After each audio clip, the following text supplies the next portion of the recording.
Hi guys, good evening. हम आप लोगों को आहार विज्ञान एवं पोषण बता रहे थे। उसमें अनाज एवं दालें चैप्टर था। वनस्पति भोज्य पदार्थों में से मैंने गेहूं, अनाज और गेहूं को बता दिया था। आज मैं आप लोगों को चावल बताना चाह रही हूँ, चावल के बारे में। तो चलिए ज़्यादा बातें नहीं करते हुए अपनी वीडियो स्टार्ट करते हैं। चावल, जिसे अंग्रेजी में क्या कहते हैं, राइस। चावल को विश्व की फसल माना जाता है। समस्त खाद्यान्नों में मानव भोजन सामग्री के रूप में चावल का उपभोग सर्वाधिक किया जाता है। ये तो सबको पता है कि चावल को विश्व में क्या होता है, प्रमुख खाद्य के रूप में, भोज्य पदार्थ के रूप में उपयोग किया जाता है। और इसे क्या होता है, इस पर मतलब बहुत ज़्यादा लोग इस चावल पर डिपेंड हैं, जिससे वो अपने रोज़मर्रा की लाइफ में इसका उपयोग करते हैं। विश्व की लगभग 50% जनसंख्या चावल का उपभोग करती है। कितनी प्रतिशत जनसंख्या? तो 50% जनसंख्या लगभग चावल का उपभोग करती है। भारत, चीन, जापान तथा अन्य पाश्चात्य देशों में इसे अत्यधिक प्रयोग किया जाता है। किन देशों में? भारत में, चीन, जापान तथा अन्य पाश्चात्य, ये तो एशियाई देश है, लेकिन इनके साथ पाश्चात्य देशों में भी अत्यधिक उपयोग किया जाता है। चावल क्या है? एक सुपाच्य होता है। एक कैसा भोज्य पदार्थ है? तो सुपाच्य भोजन है। इसे पकाने में कम समय एवं श्रम लगता है। पकाने के पश्चात ये काफ़ी नरम, कोमल एवं मुलायम हो जाता है, जिसे क्या कहते हैं? भात कहते हैं। चावल पकने के बाद क्या हो जाता है? तो चावल जो पक गया होता है उसे भात कहते हैं। अन्य देशों की तुलना में चावल का उत्पादन भारत में 50% कम होता है। पूरे वर्ल्ड में 50% जनसंख्या चावल पे उपभोग करती है, डिपेंड है, लेकिन भारत में अन्य देशों की अपेक्षा 50% इसका उत्पादन कम होता है। इसका मुख्य कारण समय पर वर्षा का न होना, बाढ़, सिंचाई साधनों का अभाव, खेती करने के पुराने तरीके, आवश्यक साधनों की कमी आदि, जल, हवा, मिट्टी, वातावरण आदि कारणों से चावल की गुणवत्ता एवं उपज प्रभावित होती है। समझ में आ रहा है आपको? जैसे हमारे यहाँ क्या है कि हम लोग ये जैसे होता है ना, इंद्र भगवान पे डिपेंड है कि जब बारिश होगी तभी हमारे यहाँ अनाज होते हैं। अभी भी बहुत सारी ऐसी जगह है जहाँ पे सुचारू रूप से मतलब ये नहरों या ट्यूबवेल की व्यवस्था आज भी नहीं है। तो मैं आपको प्रसार शिक्षा पढ़ाती हूँ तो उसमें बताती हूँ ना, ग्रामीणों का विकास करना ही प्रसार शिक्षा है, उसका उद्देश्य है। तो वही चीज़ है। तो आज भी बहुत सारे देश ऐसे हैं, अरे मतलब जगह ऐसे हैं जहाँ पे क्या है, सही भारत में सही से वर्षा नहीं होती है, सिंचाई की व्यवस्था नहीं है, खेती पुराने तरीके से की जा रही है, आवश्यक साधनों की कमी है, जिससे क्या होता है यहाँ पे उसकी मतलब उत्पादन जो क्षमता है कम होती है। कितने प्रतिशत कम होती है? तो 50% कम होती है। ठीक है। चावल की गुणवत्ता, उपज प्रभावित होती है। लाल चावल सबसे निकृष्ट कोटि का माना जाता है। एक दिन मैंने क्वेश्चन पूछा था किसी ग्रुप में, सबसे निकृष्ट चावल कौन सा होता है, तो कह रहे थे कि मशीनों से कुटा हुआ चावल, जो मिलिंग किया हुआ राइस रहता है वो, लेकिन नहीं देखिए दिया है। लाल चावल सबसे निकृष्ट कोटि का माना जाता है। पोषण की दृष्टि से नहीं, लेकिन वैसे लाल चावल सबसे निकृष्ट कोटि का माना जाता है। इसका प्रयोग मुख्यतः गरीब किसान एवं मजदूर करते हैं। धान से चावल तैयार करने के तरीके पर भी चावल की गुणवत्ता निर्भर करती है। चावल कई प्रकार, देखिए इस बुक में भी लिखा है और वृंदा मैम की भी बुक में लिखा है। मैं वृंदा मैम की बुक भी आपको दिखा दे रही हूँ, इसमें भी यही चीज़ लिखा हुआ है।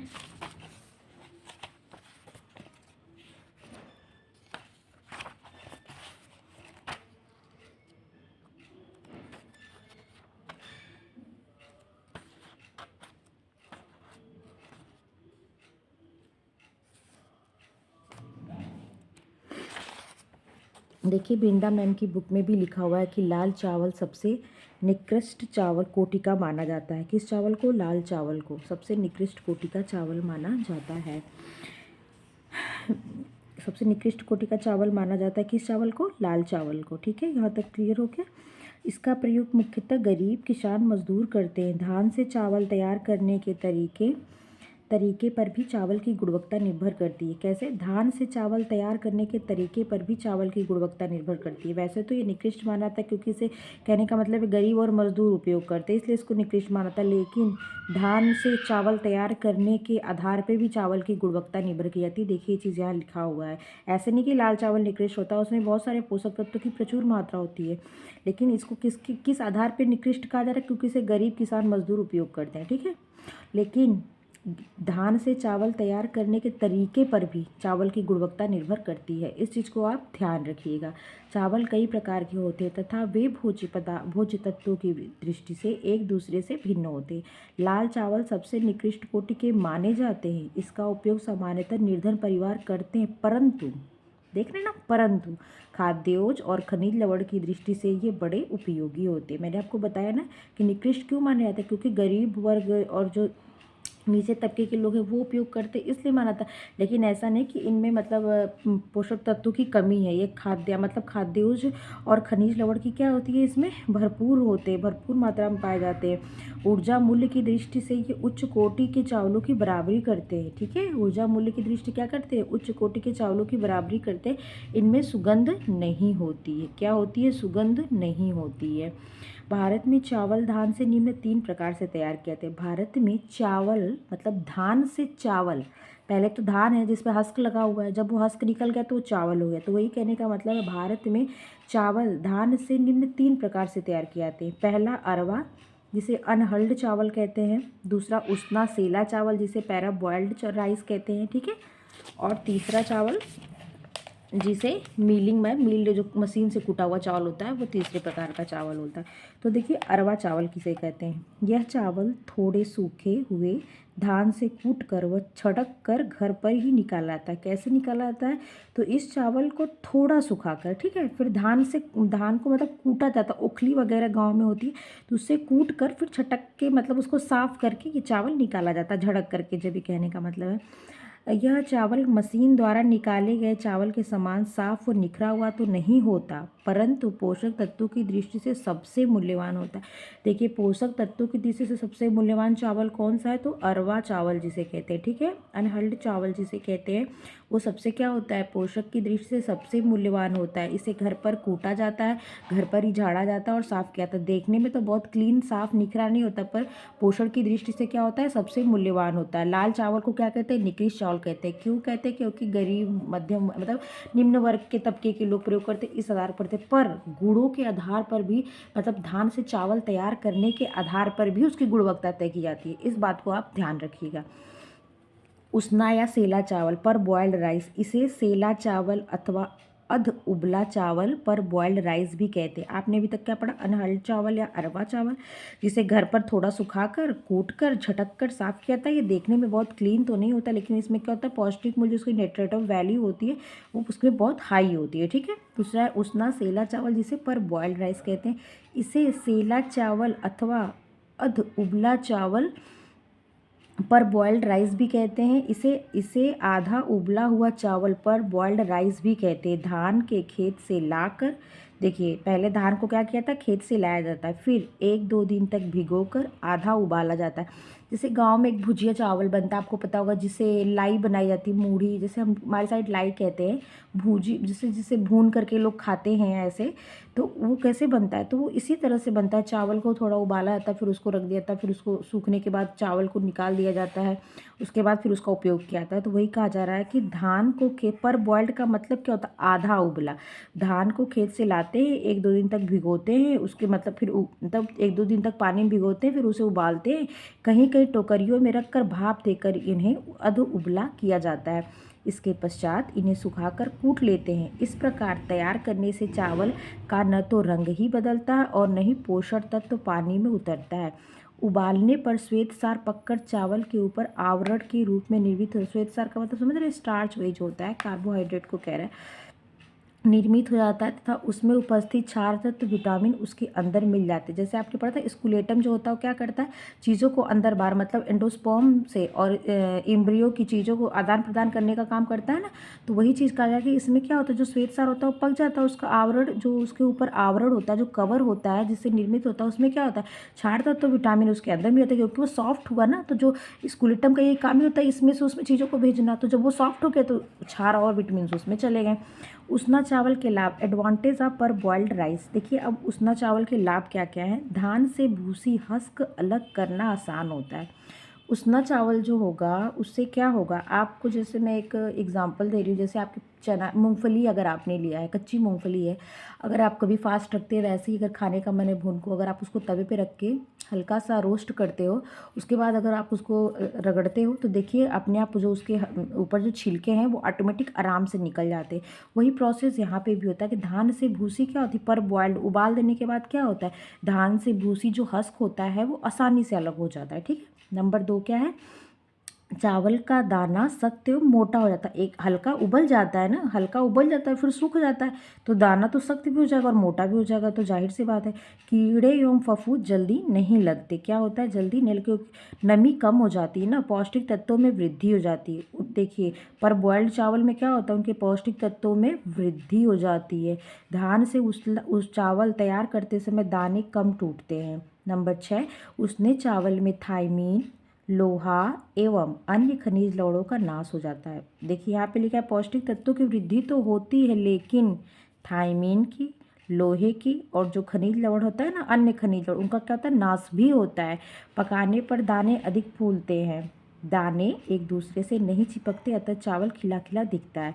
परंतु उसने चावल का मुख्य दोष यह है कि ये देखने में भद्दा, मटमैला एवं अनाकर्षण लगता है। भाई ये दोनों चावल जो आपने ऊपर पढ़ा था अभी, चावल अरवा चावल वो भी और ये भी चावल देखने में कैसे लगते हैं, भद्दे लगते हैं, मटमैला एवं अनाकर्षण लगता है। इसमें रंग एवं सुगंध दोनों ही नहीं होते। देखिए उसमें आपने पढ़ा था सुगंध नहीं होता, इसमें रंग भी नहीं होता और सुगंध भी नहीं होता, इसमें दोनों नहीं होता।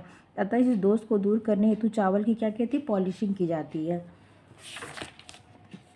तीसरा है मशीन से कुटा चावल, मिलिंग जिसे कहते हैं। चावल की प्राप्ति हेतु धान को मिल में कूटा जाता है, जिससे इसका बाहरी भूसा या अंकुर, हस्क एंड जर्म अलग हो जाता है। देख रहे हैं, चावल की प्राप्ति हेतु धान को क्या होता है, मिल में कूटा जाता है। इससे क्या होता है, उसका जो बाहरी हस्क था और जो अंदर जर्म था वो क्या था, अलग हो गया, बचा का एंडोस्पर्म। हाथ से धान कूटने हेतु लकड़ी की बनी ओखली, मसल या ढेकी का उपयोग किया था। गाँव में ओखली होती होगी, आप लोग जो गाँव परिवेश में बिलोंग करते हैं उनको पता होगा। पालिश किया हुआ चावल भी प्रयुक्त किया जाता है। इस चावल की भूसी तथा दाने की ऊपरी परत को निकाल दिया जाता है। पालिश किए चावल की क्या तारीफ होती है, इसमें भूसी तथा दाने की जो ऊपरी परत होती है उसे निकाल देते हैं।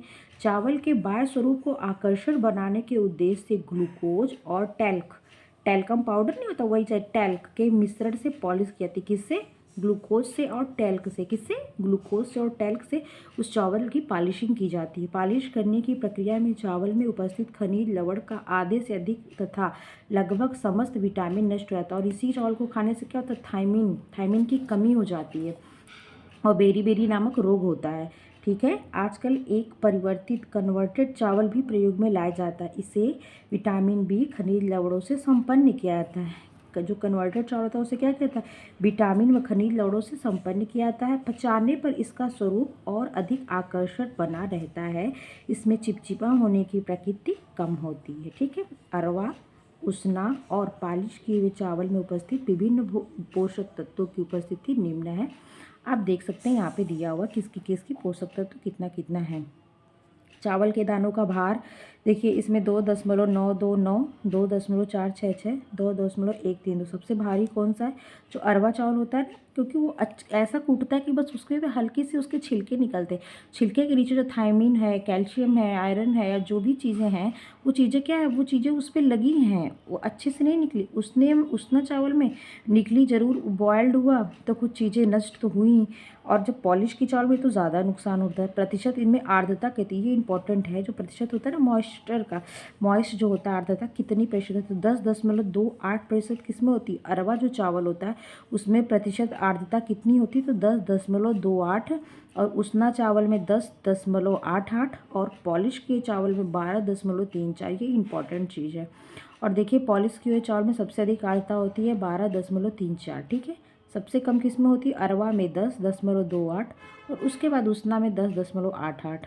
प्रोटीन की मात्रा उसना चावल में सबसे ज़्यादा होती है 8.02। वसा किस में ज़्यादा होता है, तो वसा सबसे ज़्यादा किस में होता है, उसना चावल में। ठीक है। फाइबर में किस में सबसे ज़्यादा होता है, जो रेशा किस में सबसे ज़्यादा होता है, तो देखिए अरवा चावल में सबसे ज़्यादा रेशा होता है। ये इंपॉर्टेंट है, आप देख सकते हैं सबसे ज़्यादा रेशा। इसके बराबर तो ये नगण्य है, समझिए 0.93 और 0.40, ये समझिए एकदम नगण्य के बराबर है। लेकिन इसमें फाइबर की मात्रा सबसे ज़्यादा देखिए 10.42 दिया हुआ है। रेशे के अतिरिक्त कार्बोज कितना होता है, फाइबर को अलग निकाल दो और उसके बाद कितना कार्बोज होता है, तो यहाँ 65%, 76% और 79%। तो पॉलिश किए हुए चावल में सबसे ज़्यादा क्या होता है, कार्बोज अधिक होता है। लेकिन जो अरवा चावल होता है ना, उसमें देखिए फाइबर ज़्यादा होता है। आपके सामने 10.42 लिखा हुआ है। राख जिसे मिनरल भी कह सकते हैं एक तरफ से, कितना होता है, अकार्बनिक जो तत्व होते हैं, इसमें 4%, इसमें 1%, इसमें देखिए ये चावल क्या है, हर तरफ से पौष्टिक है। देखिए इसमें ज़्यादा है, 4% है। फाइबर भी इसमें ज़्यादा, जिस चीज़ की आवश्यकता ज़्यादा होनी चाहिए वो ज़्यादा, बस प्रोटीन इसमें ज़्यादा, वो भी ग्लूटेन प्रोटीन होगा। तो इसमें देखिए 12% है, इसमें 10% है। फास्फोरस इसमें है नहीं, इसमें भी 0.09, इसमें 0.09, इसमें 29 है, इसमें 0.9 है। चावल के पोषक मूल्य, न्यूट्रिटिव वैल्यू ऑफ राइस, इसमें प्रोटीन कितना होता है, कार्बोज, विटामिन, एंजाइम्स, वसा, खनिज लवण, आप देख लीजिए। तो प्रोटीन्स कितना होता है, मक्का व चावल ही ऐसे खाद्यान्न हैं जिसमें सबसे कम प्रोटीन का अंश होता है। गेहूं में कितना आपने पढ़ा था, 10 से 14, जो अच्छे किस्म के गेहूं होते हैं उसमें 10 से 14 होते हैं, जो निम्न कोटि के होते हैं उसमें 8 से 9% पढ़े थे ना आपने। निम्न कोटि में कितना था, 8 से 9%, सही बात है। और सूजी में कितने प्रतिशत था, 4% था। मैदे में 10% था, आपने पढ़ा था, मैं पीछे बताई थी आपको।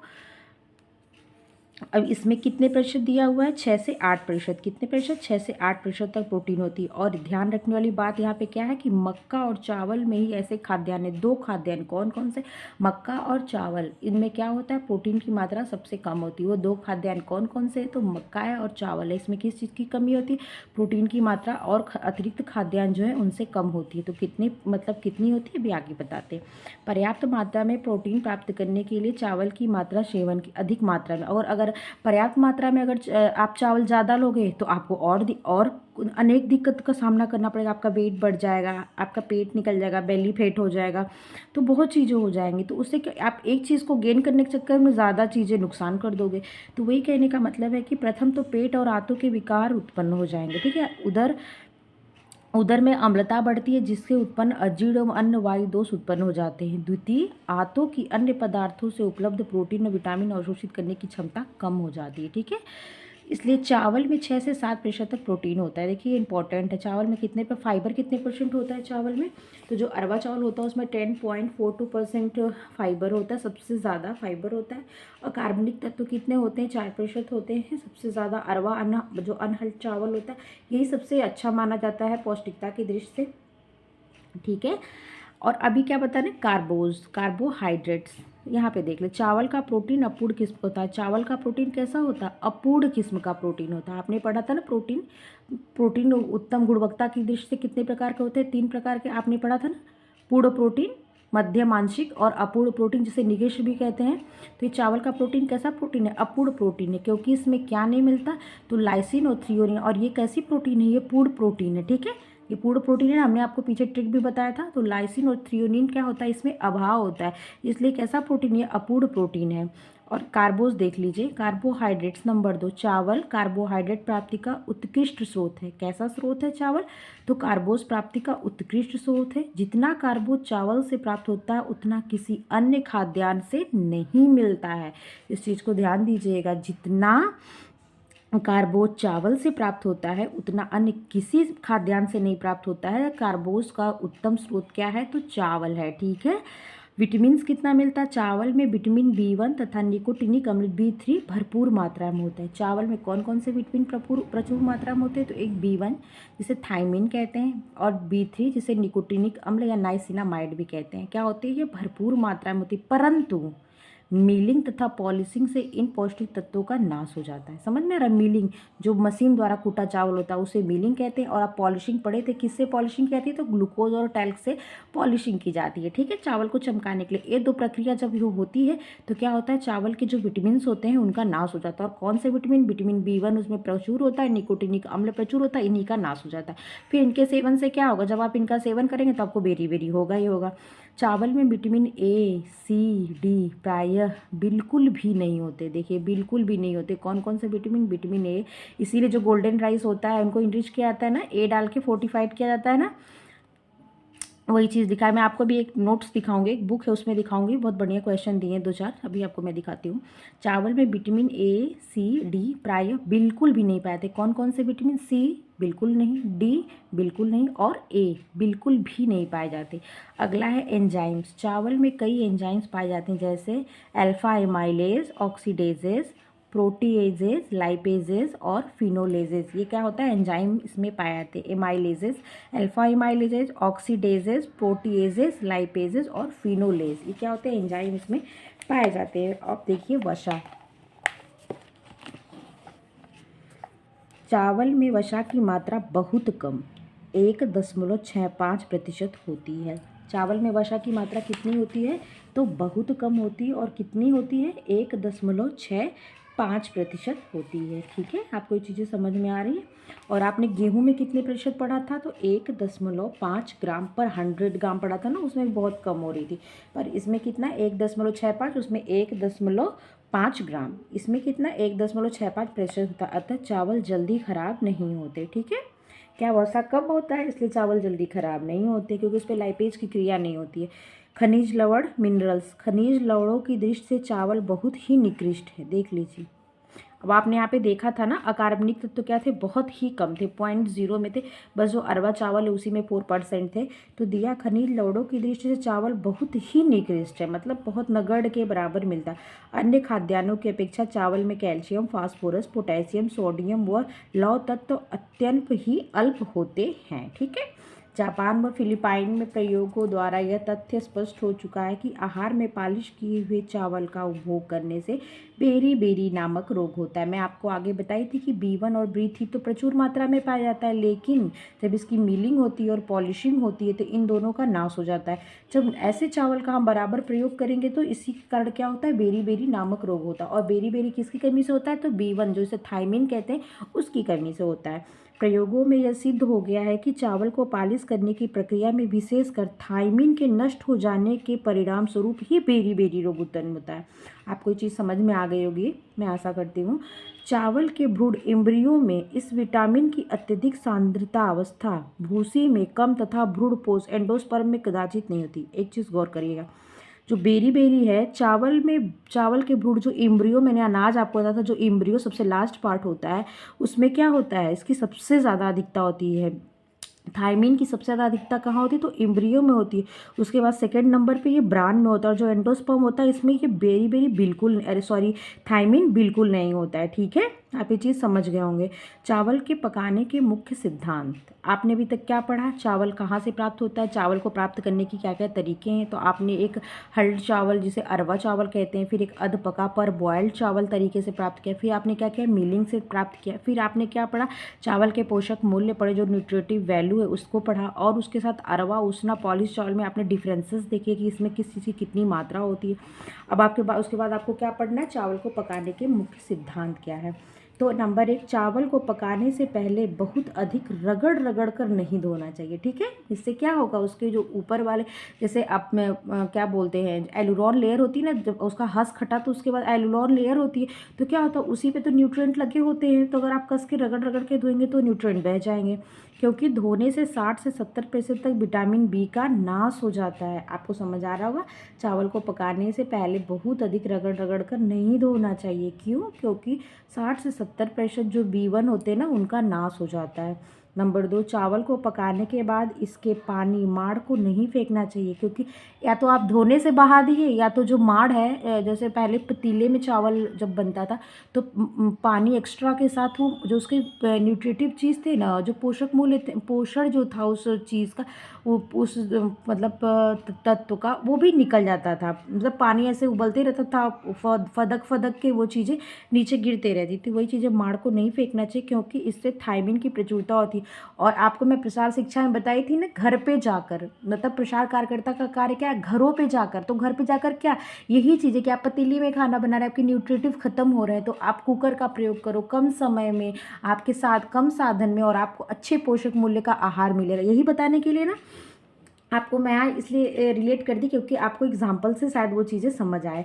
चावल को प्रेशर कुकर में पकाना चाहिए। देखिए यहाँ पे आगे वो चीज़ दिया हुआ भी कि चावल को कैसे पकाना चाहिए। इसके लिए माड़ का मतलब नुकसान ना हो और थायमीन का ह्रास ना हो, इसके लिए क्या करना चाहिए, प्रेशर कुकर में पकाना चाहिए। चावल को पकाने का मुख्य सिद्धांत उसमें पाए जाने वाले सेल्यूलोज को मुलायम करता है ताकि उसका पाचन आसानी से हो सके। चावल पकाने का मुख्य कारण क्या है, बस मुख्य कारण यही है कि जो उसका सेल्यूलोज होता है वो सॉफ्ट हो जाए, ठीक है, और उसका पाचन आराम से हो जाए। पकाने के बाद चावल के प्रत्येक दाने फूलकर अलग अलग हो जाते और चावल के दाने आपस में चिपकने नहीं चाहिए। नंबर 6, चावल को पकाते समय इस बात का ध्यान रखना चाहिए कि उसके दाने टूटने न पाए। नंबर 7, पुराने चावल को पकाने में अधिक पानी की आवश्यकता होती है। 8, चावल को प्रथम तेज आंच पर तथा बाद में गलने पर धीमी आंच पर पकाना चाहिए। ठीक है, ये तो पकाने के सिद्धांत हो गए। अब अगला क्या है, चावल को बनाए जाने वाले अन्य भोज्य पदार्थ, मतलब चावल से बनाए जाने वाले अन्य भोज्य पदार्थ। और चावल का ज़्यादातर प्रयोग हमारे भारत में दक्षिण साइड में और उधर जो हमारा पूर्वी पश्चिमी एरिया से बंगाल हो गया, असम हो गया, उड़ीसा हो गया, यहाँ चावल का ज़्यादा प्रयोग किया जाता है। तो वही चीज़ दिया है कि धान से लाई, चिवड़ा, खीले बनाए जाते हैं जिनका प्रयोग विभिन्न प्रकार के व्यंजन बनाने में किया जाता है। चावल का उपयोग इडली, डोसा, खमण, ढोकला के रूप में मुख्यतः दक्षिण भारत, देखिए हमारे भारत का जो नीचे वाला उत्तर, दक्षिण, पूर्व, पश्चिम है ना, तो जो हमारा नीचे वाला पोर्शन दक्षिण है वहाँ पे चावल ज़्यादा प्रयोग किया था। और यहाँ पे नीचे हिंद महासागर इधर साइड जो पूर्व और दक्षिण वाला एरिया है वहाँ पे क्या होता है, यहाँ पे जो है कि बंगाल की खाड़ी है, तो वहाँ पे यहाँ पे चावल ज़्यादा मतलब उपजाए जाते हैं क्योंकि यहाँ का मानसून ऐसा होता है। ठीक है, तो यहाँ पे चावल का उपयोग भी ज़्यादा होता है, जैसे बंगाल में हो गया, उड़ीसा में हो गया, इन जगहों पे उपयोग भी ज़्यादा होता है। गुजरात में भी देखिए यहाँ पे भी इसका प्रयोग ज़्यादा किया था। गुजरात जो कि आपका मतलब पश्चिम साइड से में आएगा, मतलब वो महाराष्ट्र से लगा, यहाँ गुजरात पोरबंदर है ना, तो ये इधर आता है। चावल का उपयोग इडली, डोसा आपको बता दिए। चावल से विभिन्न प्रकार के पुलाव, खीर आदि भी बनाया जाता है। चावल का आटा बनाकर उसकी रोटी, पूड़ी बनाई जाती है। चावल से सेव, फुलके तथा खिचड़ी, चकली भी बनाई जाती है। चावल से विभिन्न प्रकार की पुलाव, बिरयानी भी बनाई जाती है। तो ये तो हो गया चावल, जिसका आपको मैंने जो बेसिक नॉलेज था या जो बुक में नॉलेज था या जितना क्वेश्चन आते हैं उतना इसमें दिया हुआ, उतना मैंने आपको बता दिया। और रही चावल से संबंधित कुछ और बातें तो मैं आपको बताना चाहती हूँ।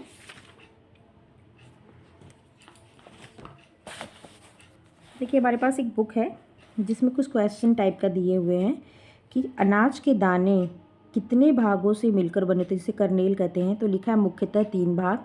पहला भूसी ब्रान, दूसरा भुड़पोज जिसे एंडोस्पर्म कहते हैं, और तीसरा एम्ब्रायो, जो कि मैं आपको बहुत अच्छे से बताई हूँ। दाने के भूसी के नीचे पाई जाने वाली एल्यूरोन परत में मुख्यतः कौन से खाद्य तत्व प्रचुर मात्रा में पाए जाते हैं।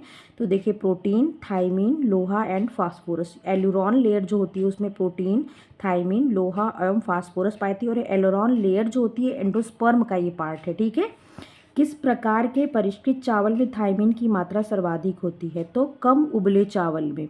किस प्रकार के परिष्कृत, देखिए आप परिष्कृत शब्द आ गया है तो आप समझ सकते हो उसका रूप बदलना। तो पर बॉयल्ड जो चावल होता है ना, उसमें थायमीन की मात्रा सर्वाधिक पाई जाती है। किस प्रकार के चावल का उपयोग करने पर बेरी बेरी रोग होने की संभावना प्रबल होती है।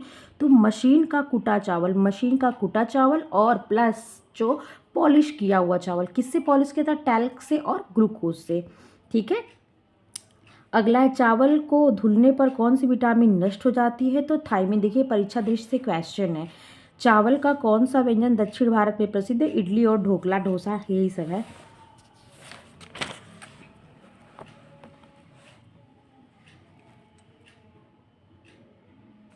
यहाँ पे आपसे मैं एक चीज़ बताती हूँ।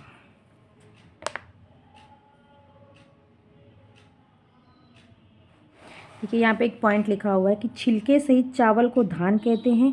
चावल के भार का करीब 20% भाग छिलका होता है। देख लीजिए 20% भाग क्या होता है, छिलके का होता है। ठीक है, ये मैं आपके नॉलेज के लिए बता दी। यहाँ पे देखिए परीक्षा दृष्टि से कुछ क्वेश्चन है। चावल में कौन सा खनिज प्रचुर मात्रा में पाया जाता है। तो यहाँ लिख रहा है आयरन। चावल को किसके साथ मिलाकर खाने पर चावल का जैविक मूल्य बढ़ जाता है। तो दाल के साथ। गोल्डन राइस जो कि आनुवंशिक रूप से एक परिवर्धित चावल किस्म है, किस विटामिन से परिपूर्ण होता है। तो विटामिन ए से। चावल के किस परिष्कृत खाद्य पदार्थ में आयरन की मात्रा सर्वाधिक होती है? तो पोहे में, जो राइस फ्लैक्स होते हैं। भूरे चावल में हीलिंग प्रतिशत कितना होता है? 76 से 79%। धोए और पकाए हुए चावल में किन पोषक तत्वों की मात्रा क्षीण हो जाती है? तो थायमीन और निकोटीनिक अम्ल, इसे B1 और B3। चावल के कण ब्रान में कितना प्रतिशत तेल होता है? तो 10 से 15% तेल होता है। और CFTRI सेफ्ट्री विधि में धान का पर बॉइलिंग समय तथा तापमान कितना होता है? तो सेफ्टी नहीं, SFTRI है। तो -70 डिग्री सेल्सियस ताप और 3 से 4 घंटा का समय। ठीक है।